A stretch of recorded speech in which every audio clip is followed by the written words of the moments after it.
Hello नमस्ते दोस्तों। मैं आप सबका दोस्त अनिकेत पाल और आज हम बेस्टा के तीसरे chapter journey to the end by Tasani Joshi इसकी लेखिका हैं। इसकी आज हम समरी देखने वाले हैं। इस चैप्टर का पहले ओवरव्यू कर लेते, मतलब इस चैप्टर में इस समरी में हम किस किस चैप्टर के बारे में पढ़ना है हमें। सबसे पहले हम लेखिका यानी तसानी जोशी के बारे में जान लेते हैं। तसानी जोशी एक डांसर है और पोएट हैं, और जो इनकी लिखी है इनकी कहानी journey to the end of the earth, इसे यह कहानी इनकी रियलिटी बेस कहानी है, मतलब इनकी पार्ट ऑफ लाइफ है, इनकी एक लाइफ का एक पार्ट है जो इन्होंने शेयर किया है, मतलब खुद ने लिखा है। इसके बारे में हम जानेंगे। तो हम पहले इसका मीनिंग जानते हैं। रियल ऑफ स्टोरी, मतलब इनकी जो स्टोरी है रियल है। इस चैप्टर का हम दो पार्टों में इस चैप्टर को हम पढ़ेंगे। पहले हम सबसे पहले पढ़ेंगे मीन ऑफ दिस चैप्टर, मतलब इस चैप्टर का क्या अर्थ है। सबसे पहले तसानी जोशी बताती हैं कि ह्यूमन डेवलपमेंट जितना अधिक हो रहा है और इसका क्या प्रभाव पड़ रहा है, क्या हार्म पहुंच रहा है जहां ह्यूमन नहीं रहते, जैसे अंटार्कटिका है और गोंडवाना लैंड है, जहाँ लोग नहीं हैं वहाँ, और ह्यूमन डेवलपमेंट वहाँ नहीं हुआ तो वहाँ एनवायरनमेंट का प्रभाव ज़्यादा पड़ रहा है। दूसरा है क्लाइमेट चेंज, तो वातावरण परिवर्तन क्यों हो रहा है, कौन सी वजह से, जैसे ज़्यादा अधिक गर्मी पड़ने से बरसात हो जाती है, मतलब यहाँ मौसम किसी और का है और कुछ और हो रहा है, इस किस वजह से हो रहा है, इसका रीजन ही बताया गया। ह्यूमन डेवलपमेंट है और डिफॉरेस्टेशन है, जिसके कारण क्लाइमेट चेंज हो रहे हैं। तो आज हम इस चैप्टर की समरी स्टार्ट करते हैं, journey to the end by Tasani Joshi.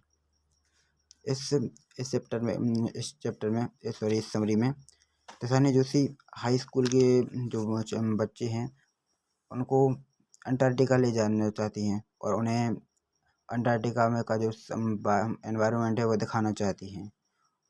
और इस जर्नी के जो हेड हैं जी ऑफ ग्रीन, जो कि कनाडा से आए हैं, तो इस पूरी जर्नी के इसके हेड हैं। वह हाई स्कूल के बच्चे को इसलिए ले जाना चाहती हैं क्योंकि जो हाई स्कूल के जो स्टूडेंट है वो पॉलिसी मेकर है, मतलब आगे चलकर उन्हीं को ये नेशन एक वर्ल्ड उन्हीं को दुनिया चलानी है, और उनकी जगह किसी ऑफिसर है जो समझदार लोग हैं उनको नहीं ले जाना चाहती, क्योंकि वे जानती है कि ये इनका एक स्टेट है और ये बच्चे हैं उनको ही आगे चल के दुनिया चलानी है, या अपनी लाइफ अपने नेशन या राष्ट्र चलाना है। और उनके जब भी वो मतलब कि कुछ भी स्टेप लेंगे या फिर अपने दुनिया या राष्ट्र के लिए करेंगे तो उनके मन में एक इमेज बन जाए कि हमारा एनवायरनमेंट पर क्या प्रभाव पड़ता है।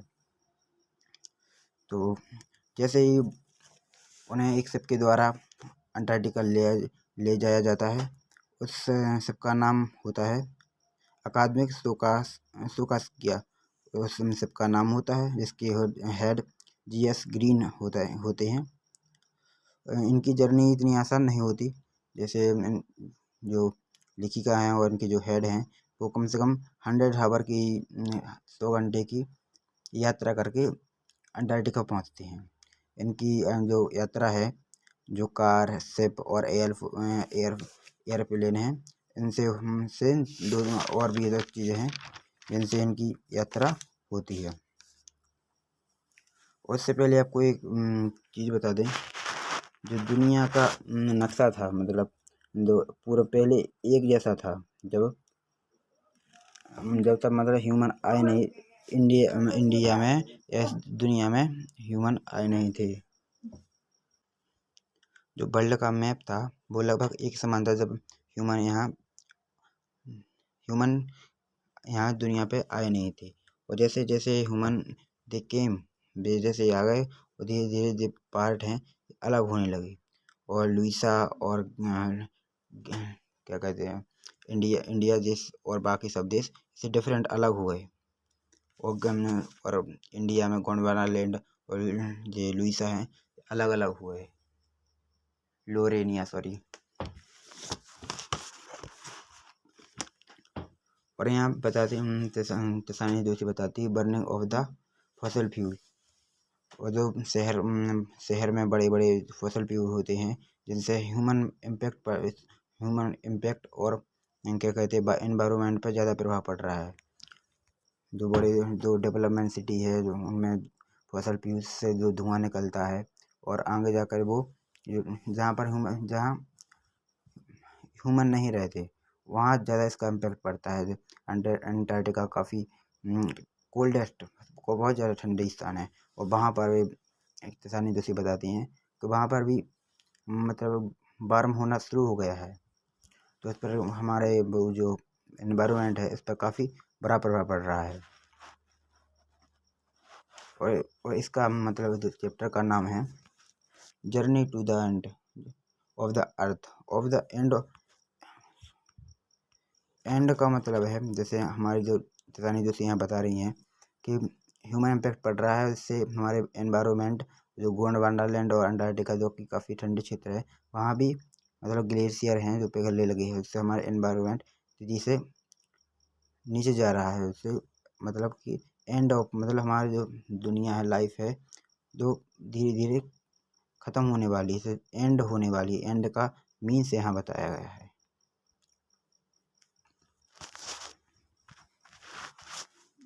और जो जैसे जैसे वहाँ अंटार्कटिका पर सन जो पहुँचती हैं बताती है फाइटोफैन से दो सूर्य की किरणें आती हैं उनसे अपना प्रकाश संश्लेषण की क्रिया करते हैं। अब आगे हम इस चैप्टर के आगे देखेंगे। जैसे ही मतलब अपने शिप से वो यात्रा कर रही होती हैं या आपको इस एक फिगर में बताया गया है। और जो पेनिनसुला और टैडपोल लैंड से शिप आगे नहीं जाता है और जैसे जैसे ही आगे नहीं जाता तो उन्हें शिप से उतर कर यात्रा करनी पड़ती है, यानी ऑन द आइस मतलब चल कर आगे की यात्रा करते हैं। पूरी यात्रा में 42 पीपल होते हैं, 52 लोग इस यात्रा में होते हैं। और जैसे जैसे वे आगे चलते हैं वे महसूस करते हैं कि जो अर्थ है काफ़ी थिक है, काफ़ी गहरी है। और वहाँ जाकर अंटार्कटिका जाकर वहाँ इतनी लंबी की यात्रा होती है, थक जाते हैं। लेकिन जब वहाँ पहुँच कर उनका इतना अच्छा एनवायरनमेंट है, पीसफुल देखते एनवायरनमेंट देखती हैं तो उनकी थकान दूर हो जाती है और वे सोचने लगते हैं एनवायरनमेंट उस वार्मिंग एनवायरनमेंट के बारे में सोचने लगते हैं जो हमारे हम ह्यूमनों के द्वारा किए जा रहे हैं। कि हम बर्थलेसली जो चाहे एक्शन ले रहे हैं अपनी लाइफ में। और जो फॉसल फ्यूल है बड़ी बड़ी कारखाने उद्योग चिमनियों से जो भी धुआं निकलता है और उससे उसका प्रभाव हमारे एनवायरनमेंट पर काफ़ी ज़्यादा पड़ता है। उसके बारे में तसानी दोषी सोचती हैं। और जो हम बच्चे हैं भाई भी सोचते हैं क्योंकि इसलिए वे तसानी दोषी उनको एनवायरनमेंट के पास इसने अंटार्कटिका ले गई हैं कि जब भी अपनी लाइफ में एक्शन लेंगे तो उनकी थॉट उनकी एक इमेज बन जाएगी इस जगह की कि हमें अपने एनवायरनमेंट को सेफ रखना है।